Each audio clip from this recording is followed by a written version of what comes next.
এখন মৌসুম কোনটা? শীতের মৌসুম। আচ্ছা, এই মুহূর্তে যদি আপনার মাথায় এক বালতি ঠান্ডা পানি ঢেলে দেওয়া হয়, আপনি যেই অবস্থায় নরমালি আছেন ওই অবস্থায় থাকবেন না পরিবর্তন হয়ে যাবে? আরো সহজ করে দিচ্ছি।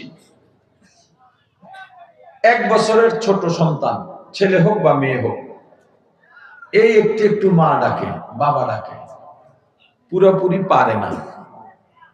সন্তান খেলতেছে, আপনি কাজ করতেছেন, আপনার বিবি কাজ করতেছে, হঠাৎ করে ডাক দিছে মা, ডাক দিছে বাবা।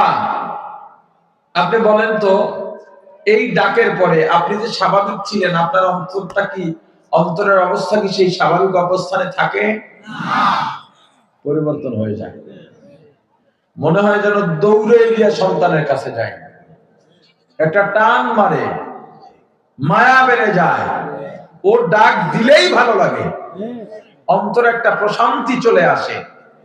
সন্তান খেলতেছে খেলতেছে, মা ডাকে, মাও বা সন্তানকে ডাকেন, একটু আদর করে দিয়ে আসেন, আবার কাজে গেছেন। কিন্তু সন্তান যদি কেঁদে ফেলে, মা আর কাজ করতে পারেন? দৌড়ে গিয়ে সন্তানকে কোলে নেন, চুমু খান, বুকের সাথে জড়ায় ধরেন, আদর করেন। কেন? তার কলবের অবস্থান পরিবর্তন হয়ে গেছে। কি কারণে?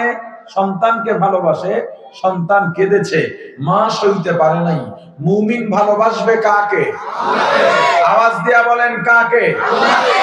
মুমিন সাধারণ অবস্থায় কাজ করতেছে, আজান শুনছে, ওর দিল আর ওই জায়গায় নাই, কাজের মধ্যে নাই, ওর টান মারছে আমার আল্লাহর জিকির হচ্ছে, নামাজে আমাকে ডাকতেছে, ও দৌড়ে মসজিদে জায়গা।